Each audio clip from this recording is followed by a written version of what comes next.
Hello all welcome to our channel. ఈ క్లాస్‌లో వచ్చేసి మనకు ట్రైమెథడ్స్‌కి సంబంధించిన పాఠ్యపుస్తకం అనే టాపిక్ గురించి చూసాం కదా! లాస్ట్ వీడియోలో పాఠ్యపుస్తకం లక్షణాలు, వాటికి సంబంధించిన సిఫార్సులు అవన్నీ చూసాం కదా! ఇప్పుడు పాఠ్యపుస్తకంలోని పార్ట్ 2 చూద్దాము. దీంట్లో పాఠ్యపుస్తకం మూల్యాంకనం రకాల గురించి చూద్దాము.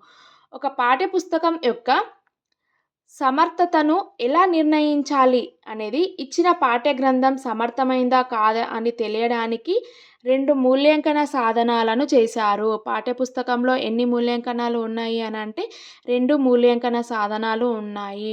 ఈ వీడియో కనుక నచ్చితే ప్రతి ఒక్కరూ లైక్ చేయండి, షేర్ చేయండి, సబ్స్క్రైబ్ కూడా చేయండి. అలాగే కాంపిటీటివ్ ఎగ్జామ్‌కి ప్రిపేర్ అవుతున్న వారందరికీ ఈ వీడియోని షేర్ చేయండి. అలాగే ట్రై మెథడ్స్ మరియు మ్యాథ్స్, సైన్స్, సోషల్ ప్రతి ఒక్కటి మన ఛానల్‌లో ఉన్నాయి. అవేదో ప్రతి ఒక్కరూ చూడండి. అలాగే ఈ క్లాస్‌లోకొచ్చేసి పాఠ్యపుస్తకం మూల్యాంకనం గురించి చూసాం కదా! పాఠ్యపుస్తకం మూల్యాంకనంలో 2 మూల్యాంకన సాధనాలు ఉన్నాయని చెప్పాను గదా! వాటి ఒక్కొక్కటి గురించి ఇప్పుడు ఎక్స్‌ప్లెయిన్ చేస్తూ చూపిస్తానండి చూడండి. ఈ వీడియో కనుక నచ్చితే ప్రతి ఒక్కరూ లైక్ చేయండి. అలాగే సబ్స్క్రైబ్ కూడా చేయండి. అలాగే ఫస్ట్‌ది చూద్దాము. Hunter score card. Hunter score card ఏంటి? 7 లక్షణాలు కేటాయించుకొని 100 పాయింట్ల ఆధారంగా మూల్యాంకనం చేశారు.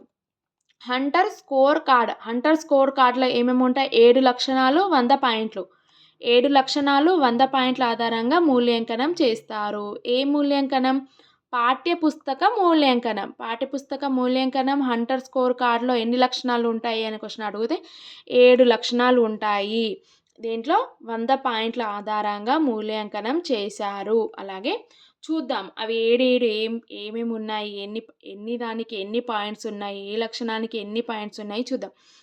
పుస్తక రచయిత మరియు విద్యార్హతలు వృత్తిలో గడిచిన అనుభవం. పుస్తక రచయిత విద్యార్హతలు అంటే విద్యార్థుల యొక్క అర్హతలు, వృత్తిలో గడిచిన అనుభవం ఎంత? 60 పాయింట్స్.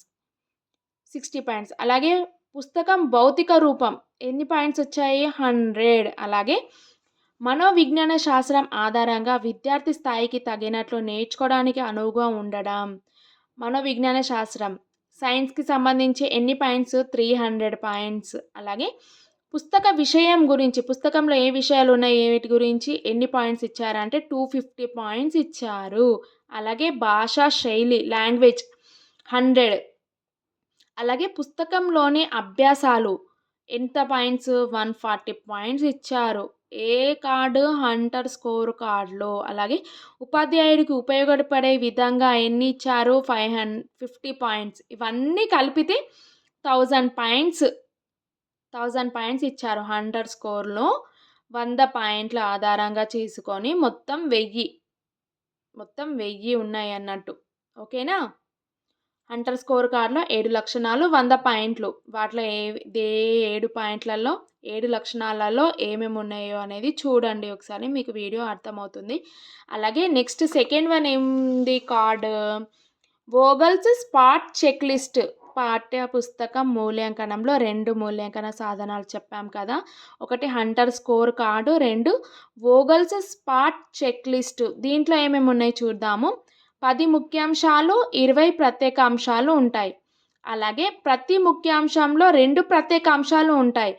ఫస్ట్ 10 ముఖ్యాంశాలు, వాటిలో 20 ప్రత్యేక అంశాలు ఉంటాయి. అలాగే ఈ ప్రత్యేక అంశాలలో మళ్ళీ 2 పాయింట్లను కేటాయించారు. మొత్తం 40 పాయింట్స్ ఉన్నాయి. వోగల్ స్పాట్ చెక్ లిస్టులో మొత్తం 40 పాయింట్స్ ఉన్నాయండి. చూడండి వాటిలో 10 ముఖ్యాంశాలు ఏంటి? పుస్తక రచయితకు గల విద్యార్హత, పుస్తకంలోని విషయం, వాటి రచనా పద్ధతి, అవలంబించిన ఖచ్చితత్వం, ఎంత ఖచ్చితత్వం ఉందో, పుస్తకం చదవదగిన స్థాయి, అలాగే పుస్తకాన్ని అనుసరించదగిన స్థాయి, వీటిలో బోధనోపకరణాలు, పటాలు, పుస్తక రూపం, వీటన్నింటి గురించి 10 ముఖ్యాంశాలు ఉన్నాయి. దేంట్లో? వోగల్స్ స్పాట్ చెక్ లిస్టులో 10 ముఖ్యాంశాలు, మొత్తం 40 పాయింట్స్. హంటర్ స్కోర్ కార్డ్‌లో 7 లక్షణాలు, 10 పాయింట్ల గురించి వివరించారు. నెక్స్ట్ చూద్దాము.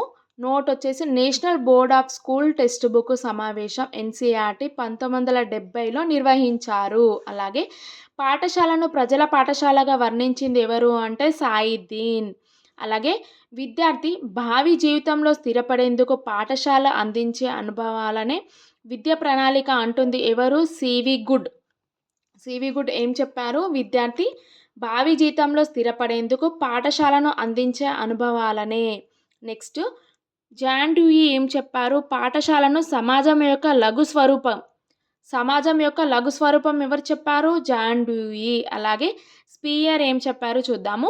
ఉపాధ్యాయుని పర్యవేక్షణలో విద్యార్థి నిర్వహించే కృత్యాలు అంటే ఉపాధ్యాయుడు ఉండంగానే విద్యార్థి నిర్వహించే కృత్యాలను ఏం చెప్పారు? విద్యా ప్రణాళిక స్పియర్ చెప్పారు. అలాగే మొదలియర్ కమిటీ గురించి చూద్దాము. విద్యా ప్రణాళిక అంటే కేవలం విద్యా విషయక అంశాలు మాత్రమే కాదు.